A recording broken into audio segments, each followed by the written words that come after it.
Hey guys, Linda here, coming back at you with another video today. Hope everyone's having a good day today and staying safe out there.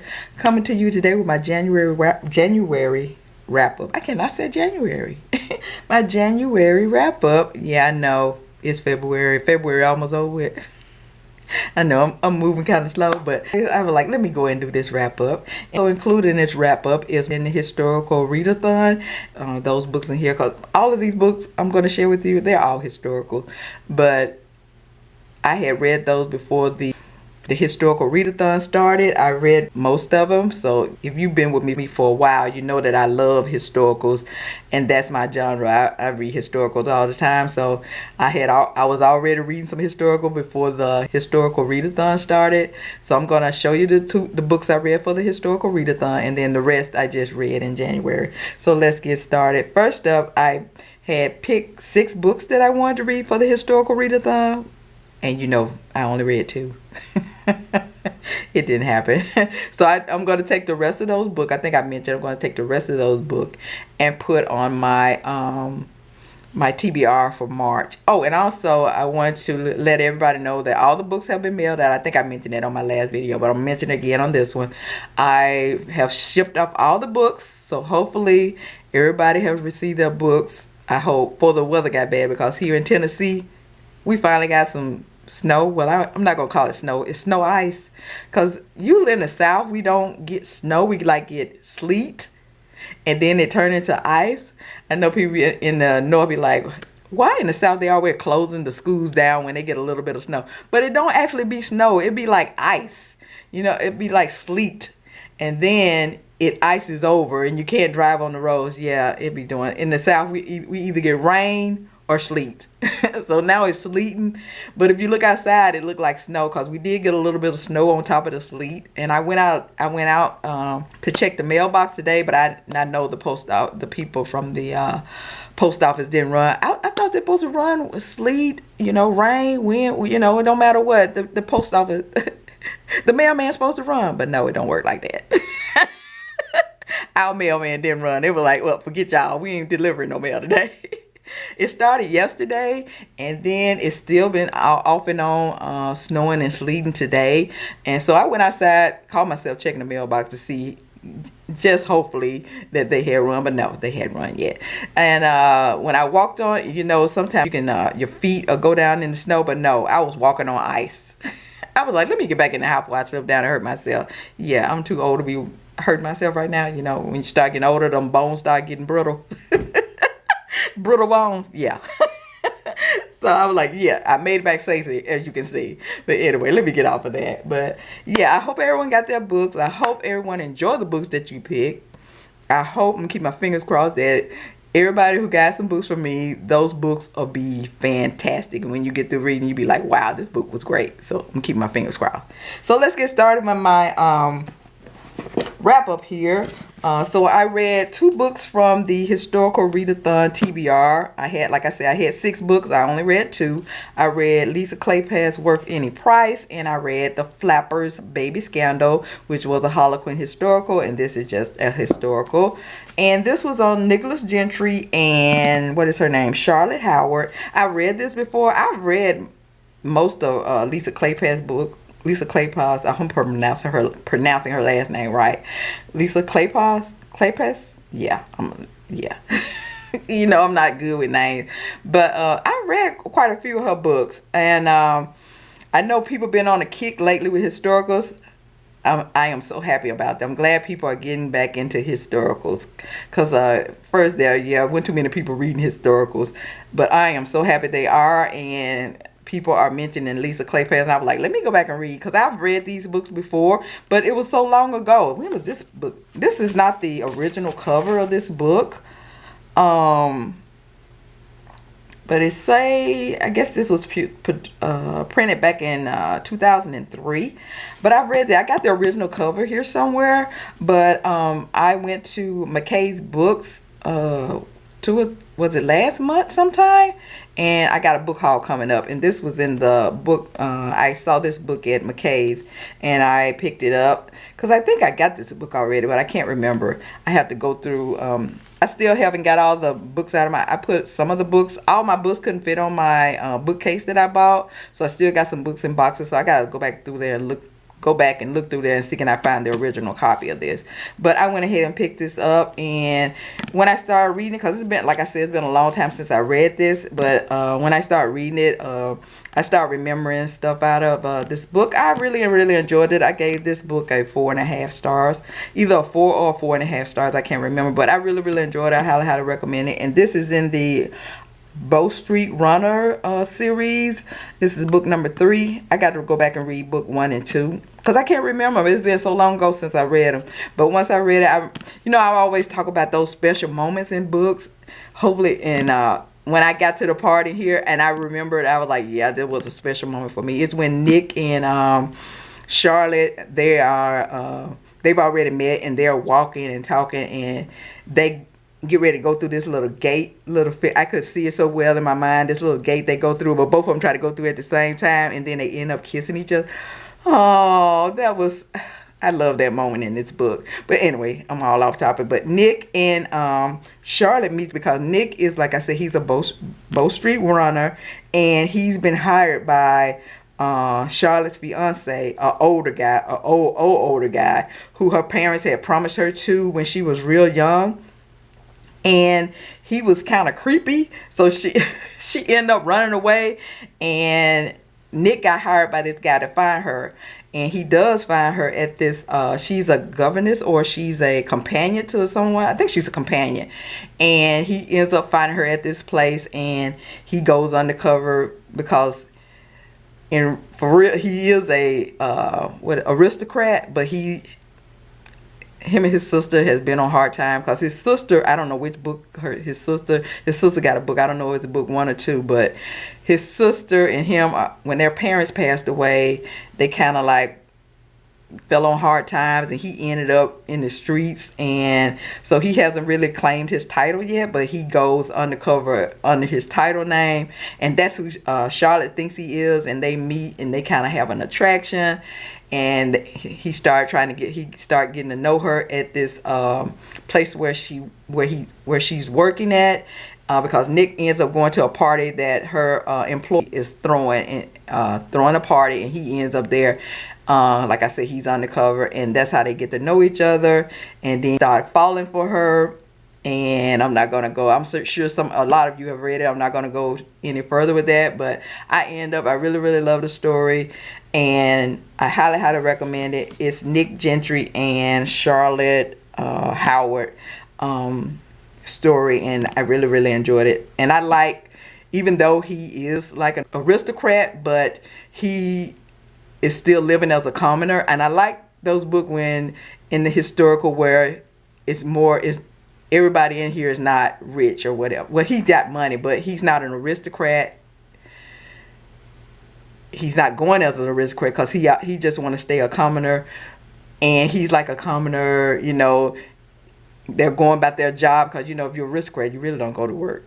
Really, because your parent, your folks already done left you money. But in this, he's still working. He's working as a commoner, and he meets Charlotte as a commoner. That's because she thinks he's a commoner, but he's really not. He really hasn't went back in and got his title. But I really enjoyed it.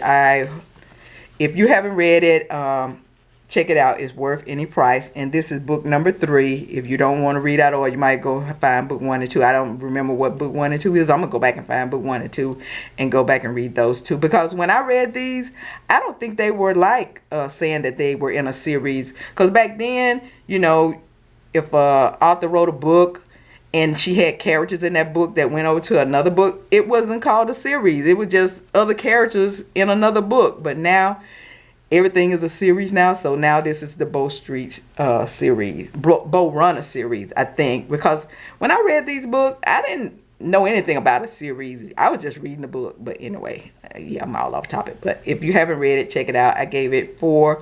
I think I gave it 4.5 stars. I really enjoyed it.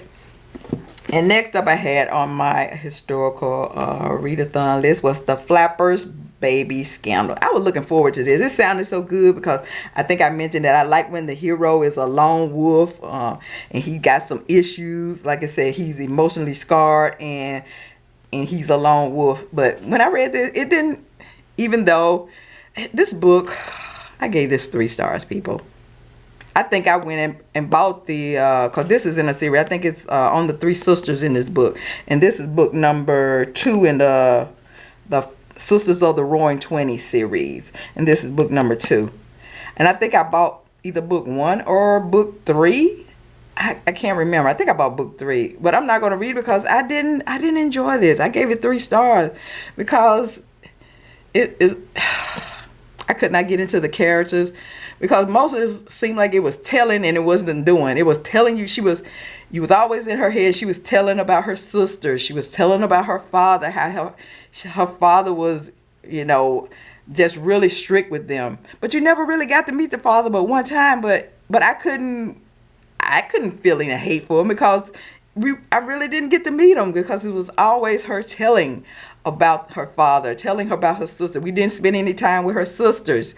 I was like, oh my goodness. And mostly was just, and the person he did spend time with was the hero in here. They spent time together, but she never really, even though I like to have it on the main male character and the main female character, but if you got other characters in here, I want to meet them. I want to, get to know them and get into the other characters too. But in this, it didn't happen. I didn't feel anything for anybody in this story.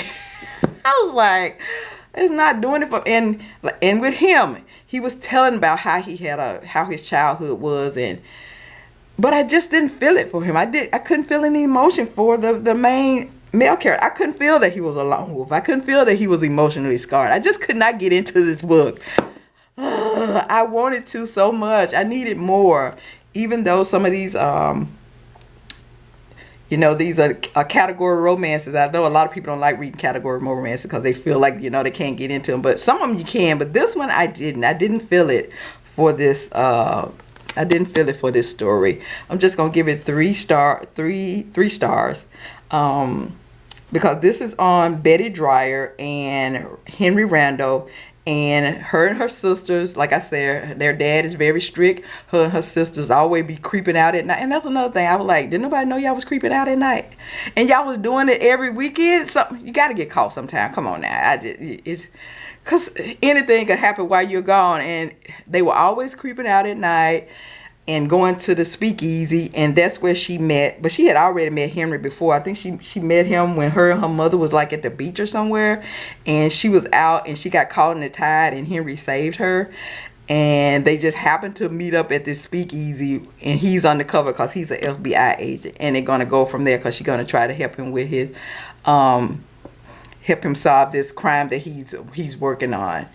And it went from there, but I just could not get into these 2 characters. I just couldn't do it. So I gave it 3 stars, and it's The Flappers Baby Scandal by Lori Robinson. Couldn't get into that one, so I don't know. I'm probably not even going to read the 3rd book in the series. I think I purchased that too. I went ahead and purchased it because I was like, I'm hoping this will be good. Yeah, that's what happened when you go ahead and purchase a book in the series that you think you're going to like and you never read it before. Yeah. Don't do it. All right, let's move on. Now, these other 3 books, these were just, I didn't read these for the historical readathon, but it could have been because all of these are historicals. First up, I got Sabrina Jeffries, Never Seduce a Scoundrel. And this book had been on my mind for a while because one of those special moments that I kept remembering out of this book, and I couldn't find the book. I didn't know where this book was at. And I thought it was a Harlequin Historical that I kept remembering, but it was not. It's just a regular historical. But I was like, where is the book? I kept looking for this book, but I couldn't find it because I was looking for a Harlequin Historical. Because I kept saying, it's a Harlequin Historical. Yeah, Lena, no, it was not a Harlequin Historical. And I was just happened to go through some books, and I was just picking them up. I got some books. I got books everywhere in the closet, and I pulled out this box, and I was just going through there because I was looking for Step Backs for Step Back Saturday. And I read the back of this, and I was like, here it is. I was so excited. I was so excited to read this, so I went ahead and reread this again.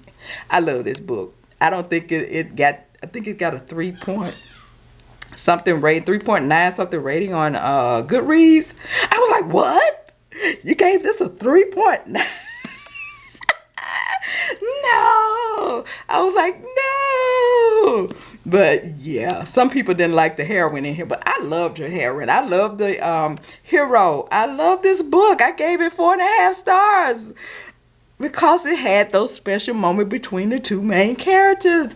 It's a moment in here when him and her look, I'm gonna get all off topic, but this is on, let me see, I wrote Emily Plum and Lucas Winters. Lucas is from America. He was in the military. He's a major in the military, and he got a cousin that lives in England. So he's over in England because he is, I think he's doing some kind of so supposedly he's supposed to be on a mission for the Americans, and he coming to England to do some kind of stuff in England, and he has a cousin in England, so he's staying with his cousin, and that's where he meets Emily at a party.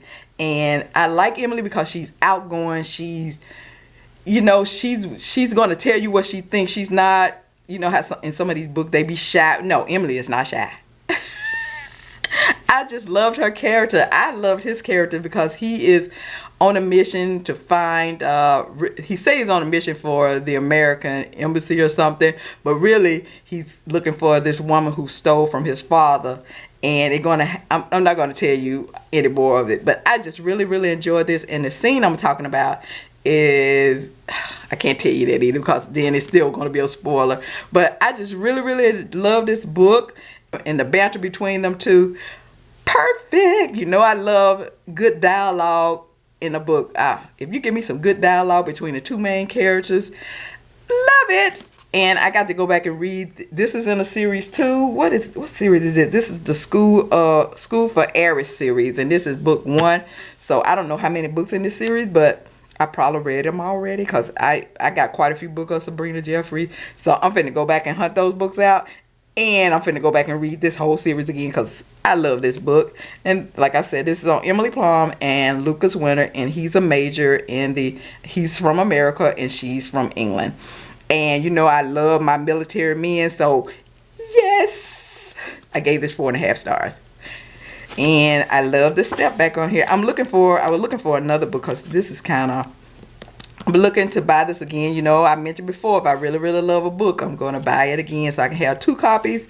I'm going to try to find me one that's, because this kind of warped right here. Hopefully I can find one that's not warped. I know it's not going to be brand new because this is an old book. When was this published? Let's see, when was this published? 2006. This was published in 2006. So I'm gonna go back and try to find me another one of these. You better believe I'm not gonna forget what this is this time because I've been looking for this for maybe a couple of months. The scene that I was thinking of, it came to me one day. I was like, where that book at? I started looking for it because I try to put all the books that I like and I know I'm going to want to reread.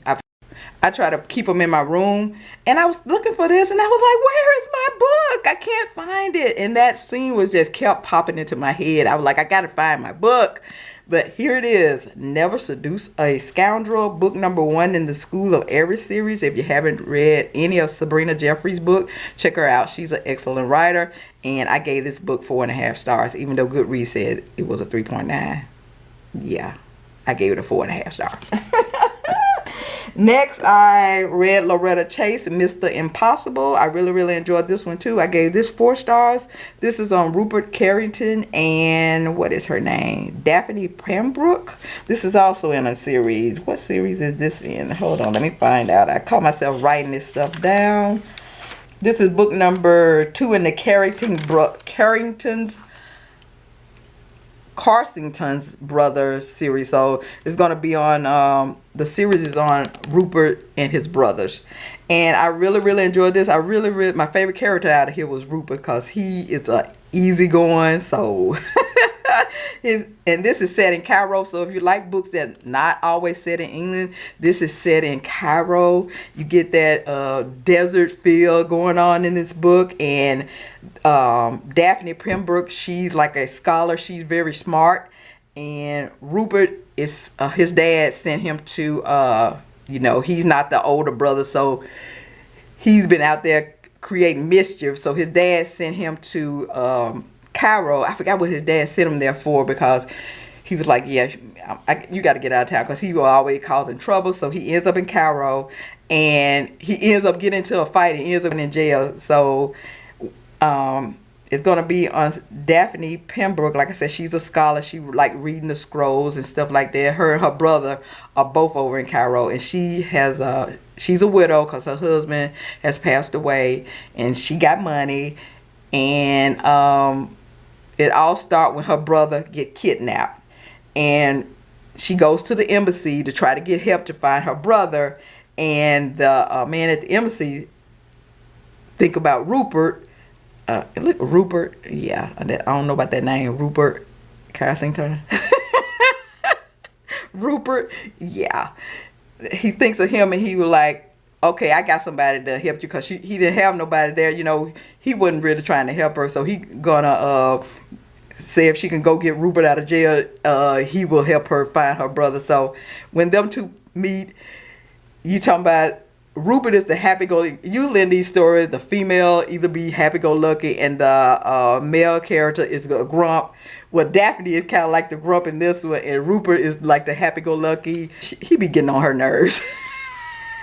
I really, really enjoyed it because Rupert was cracking me up. I really enjoyed this.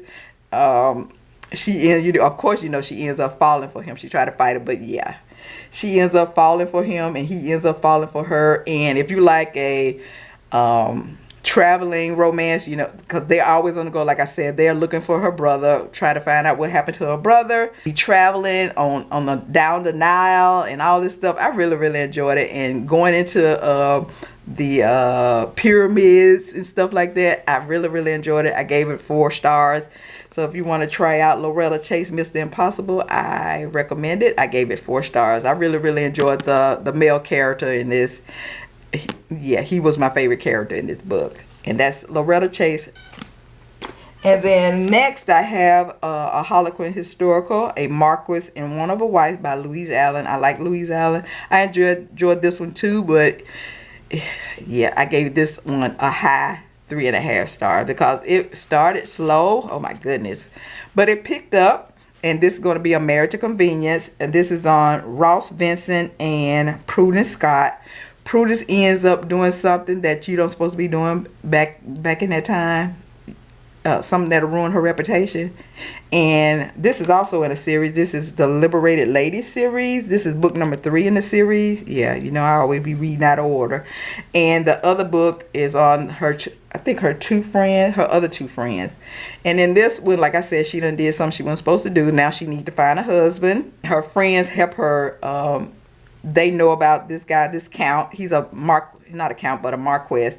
They know about Ross, so one of her friends said, I'll introduce you to him because he's looking for a wife because his wife has passed away and he got a son. So her friend sets up a meeting between Ross and Prudence, and they meet and they agree to become man and wife. And it's all about them getting to know each other. It was just going really, really slow.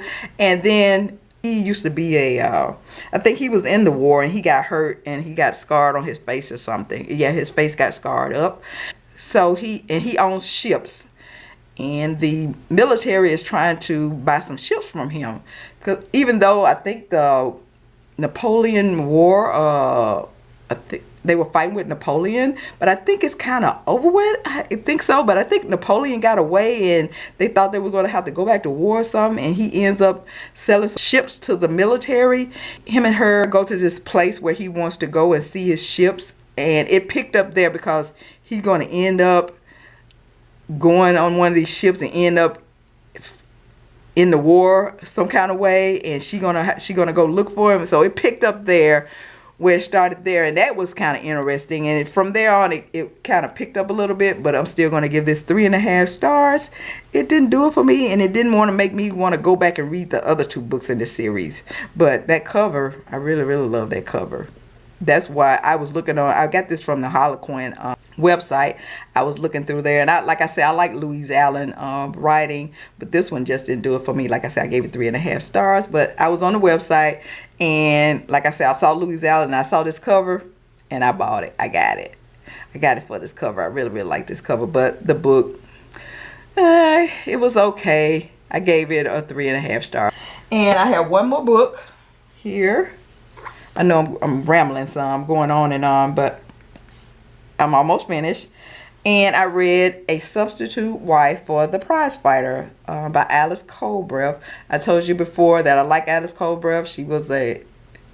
She's a new author to me. So when I found out that she had a new book coming out, you know I was on it. So I had to get it. This is book 2 in the Prizefighter series. I really, really enjoyed this one. This is another one they're not aristocratic. They're like middle class people, working class people. This is on Liza Anderson and Benedict Toombs. Benedict and his brother, they are prize fighters. Lizzie is staying with her uncle and his wife and their daughter because her family, I don't know what happened to her family, but she ends up staying with her uncle. And her cousin grew up together, and her cousin is engaged to marry Benedict. And Benedict has been in prison for a while, but him and Lizzie's cousin had been going together before he ended up in jail for, I don't know, for maybe a month or something. I don't forget what happened. But when he gets out, her cousin had kept, wrote to him while he was in jail and stuff. So when he got out, he proposed to her. And so they're at the wedding, not the wedding, but the engagement party. They're at the engagement party. And something happened at the engagement party where everything go downhill from there. Benedict and her cousin, they break off the engagement, and Liza get put out of the house for some reason. I'm not going to go into it. Liza and Benedict ends up together. And this other traveling romance, because he's a prize fighter and he does have money. He's going to buy a caravan, and he's going to hook back up with his brothers because they're kind of like at a fair. At this fair, they have a lot of stuff going on. And so him and his brother, they always set up tents, and they just think you can beat one of the brothers in a fight. You pay and you go into the ring with one of the brothers. So they got their own little tent set up. And it's just like they do a lot of traveling back and forth. So there's some traveling going on in here because it's a marriage of convenience. I really, really enjoyed it. A Substitute Wife for a Prize Fighter by Alice Coldbreath. I really, really, really enjoyed this. This is another 4.5 star read for me. I gave most of her books 4.5 stars. I just love her writing. Highly recommend A Substitute Wife for the Prize Fighter. And like I said, this is book number 2 in the Prizefighter series. So that's all I got for you now. I'm going to come back, post another video Friday of my book haul. I got a bunch of books. Yeah. A bunch of historicals and other books too. But I'm going to come back with a book haul. My next video will be a book haul. But that's all I have for now. Like I said, I hope everyone's doing great today and staying safe. And until next time, keep reading those romances, and I'll see you all later. Bye.